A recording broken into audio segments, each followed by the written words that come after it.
It has been 19 days since Hamas invaded Israel and war has been declared. Since then, there have been so many theories, opinions, and suggestions of what is next. Some are suggesting Gog Magog, end of the world, the rapture, and Israel will be destroyed. Let us do what we do here. Let the Bible tell the story and write the headlines. Now, we know Israel will not be destroyed because after World War III, there will be a peace agreement. The temple will be built and sacrificing will resume. So Israel is not destroyed as some suggest. Israel will be just as strong as ever, still able to defend its borders or her borders. Or will she? Because after the war, there will be peace. So theoretically, there will be no reason, no reason for Israel to have to defend her borders. What we know is the status of Jerusalem has not yet been settled, and the peace agreement will not settle it. It will not. And Jerusalem will be invaded at the end of the final 7 years. So prophecy revolves not around Europe, the United States, or around the world. Prophecy revolves around Jerusalem. Jerusalem. The events of the 7 years will be about the status of Jerusalem. Now, there's a lot going on in Jerusalem right now. Again, prophecy is it's about Jerusalem, and there's a lot going on, and some are anxious, some people are afraid, some don't know what's going on. Why is it happening? Well, because the Bible has foretold there will be a war that starts at the Euphrates River. The Bible tells us that this next world war will be devastating. These things must come to pass. And if you are really, really, really concerned about the death toll that will occur, I suggest that you do what we all should be doing, and that is preaching the gospel and sharing the good news about Jesus. Because one day, until Jesus returns, everyone is subject to death, however that may come. But everyone is not subject to the promise. You have to accept the promise of eternal life, to be resurrected. And that is where our focus should be. Now, here's a video from Prime Minister of Israel. Fulfilling his promises and to advancing peace. The President's decision is an important step towards peace, for there is no peace that doesn't include Jerusalem as the capital of the State of Israel. Peace, peace, peace. There will be temporary peace in Israel, in the Middle East, shall I say. After this conflict, there will be a temporary peace. Remember, the peace agreement will be written for 7 years. Halfway through the 7 years, the peace agreement will be severed. Now, maybe because of the Abraham Accords and neighboring Arab states signing on to it, Israel became a little laxed. They became a little comfortable, and they really were caught off guard because of the Abraham Accords. They really put a lot of stock into the Abraham Accords. Hezbollah and Hamas, they have one goal, and that is destruction. The destruction of Israel. That is their goal. The grand plan of Hamas and the Arab nations are to eliminate the Jews and exterminate them out of Israel, out of Jerusalem. But the opposite may very well occur. Yes, the opposite may very well recur. Um, let us look at Revelation 9:14. Revelation 9:14. It tells us the sixth angel with the trumpet is told to release four angels held near the Euphrates River. These four angels will be set free for a specific period to bring destruction to a third of mankind. An army consisting of 200 million will participate. Now, will the bulk of the third be out of the Arab nations or maybe Muslim?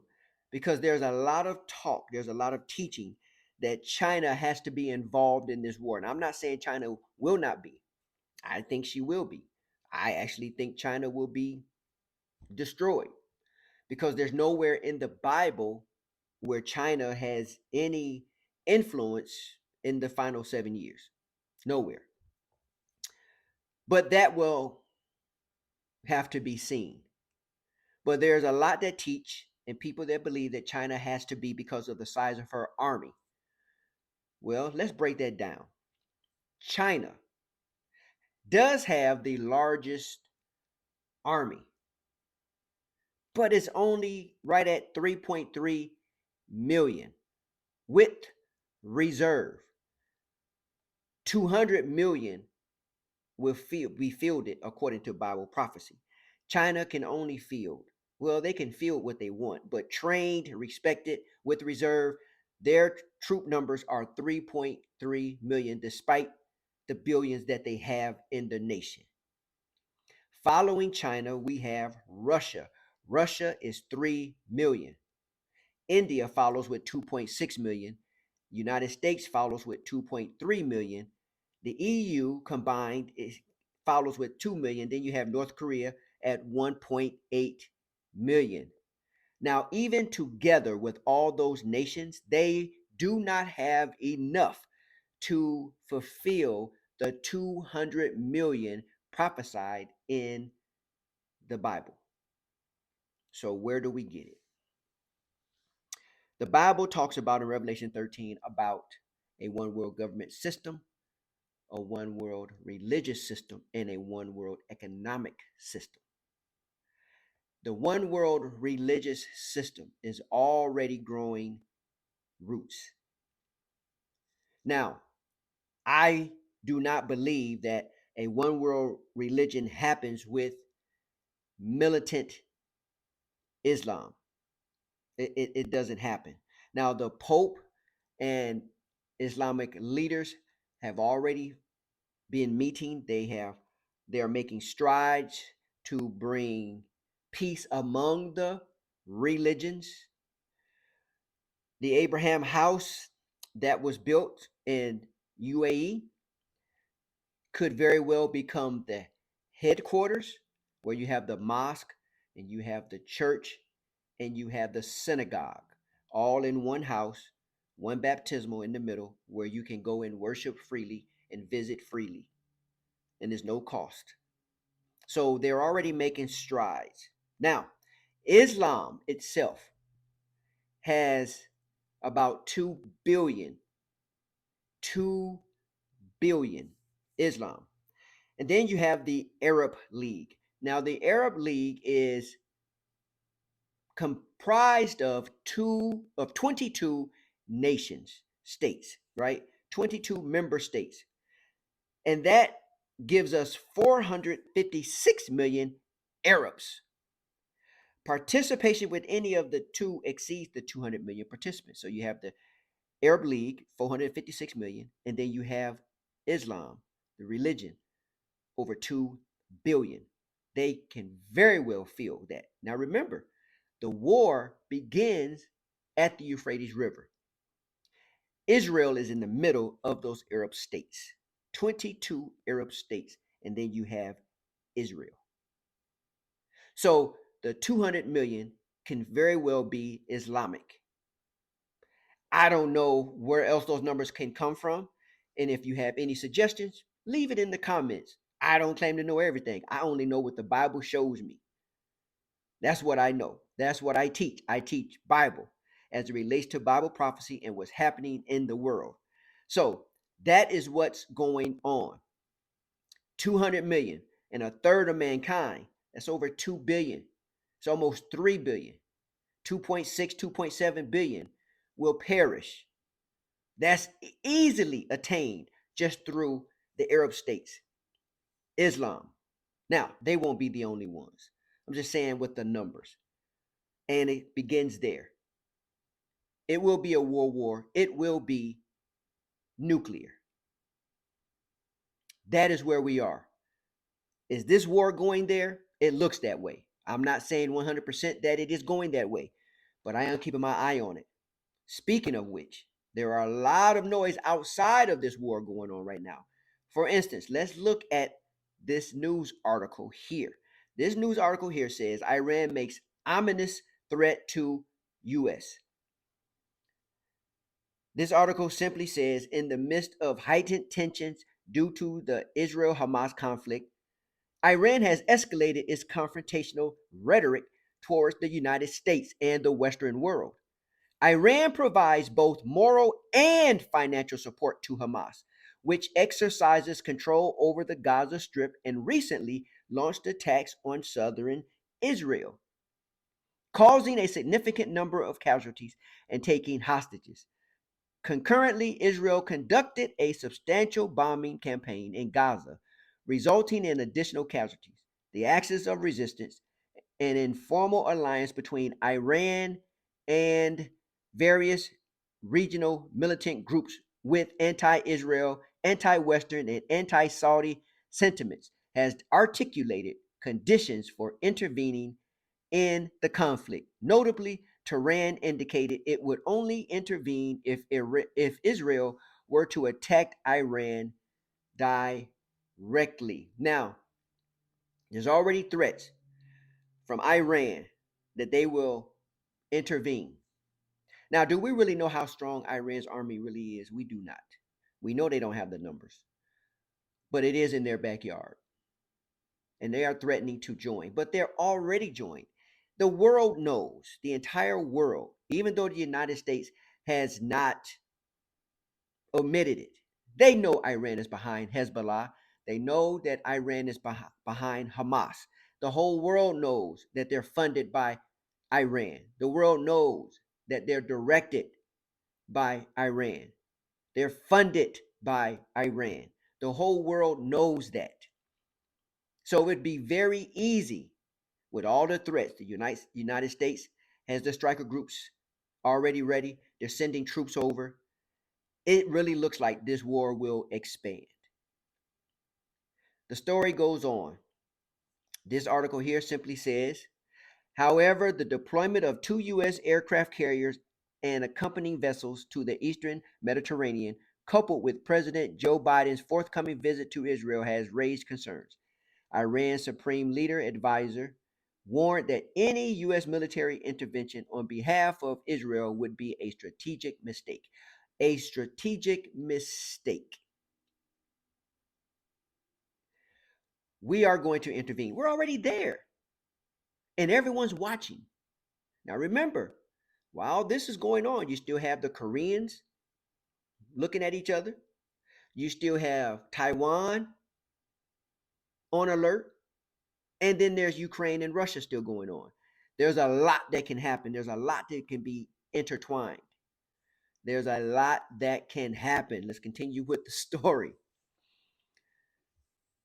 He emphasized that such a move would render the U.S. a legitimate target for resistance fighters across the entire region, potentially expanding the conflict beyond Gaza. Additionally, Laranjani suggested that resistance forces have more advantageous opportunities in other areas in the region, hinting at the potential consequences of U.S. involvement in Syria and Iraq. We are already there. So, are they just building up a reason? We're already there. We're already involved. So, what are they waiting on? We don't know who's going to kick off what. We just know that the four angels that are bound at the great river Euphrates will be released. There's going to be an army that fields 200 million. A third of mankind will die. It will be World War III. After that, we have peace. The Jews will be able to build their temple. They will be able to resume sacrifices. And then we will soon be introduced to the Antichrist. And let me tell you, as I've always spoke here on this channel, while all this is going on, the so-called church, Christians, whatever you want to call them, are not raptured. We are all still here. We will be here. We're not going anywhere. So again, you come back to this channel, you come back to these videos where I am saying, I will be saying the same thing. When all this is going on, I'm going to be here continuing to uncover the truths of Bible prophecy as they unfold here, as we are still here on this earth, waiting on the return of Jesus Christ. Now, Biden has a few words. Let's look at this video that President Biden has spoken. And let there be no mistake, the United States stands with the state of Israel, just as we have from the moment the United States became the first nation to recognize Israel 11 minutes after its founding. However this war spreads, in whatever direction it goes, one thing is for sure. America will stand with Israel.